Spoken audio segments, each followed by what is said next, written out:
अस्सलाम वालेकुम नाज़रीन, मैं हूँ इकराम सेवरेज न्यूज़ में आपका खैर मकदम है। एलबी नगर पुलिस ने लंबाड़ी तबके से ताल्लुक़ रखने वाले अफराद को गिरफ़्तार कर लिया है।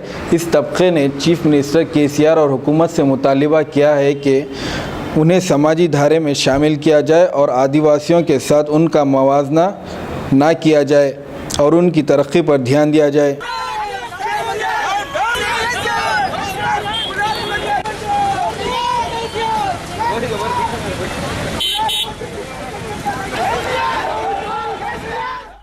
दोस्तों, अब आप रहिए हर वक्त तैयार, क्योंकि हम आपके लिए लाते हैं ताज़ा तरीन खबरों का अंबार। चाहे घर हो, बस हो या रेल, हम करेंगे आपको अपडेट एवरीवेयर। तो लाइक कीजिए, शेयर कीजिए और सब्सक्राइब करना ना भूलें। 7H न्यूज़, आपकी आवाज़।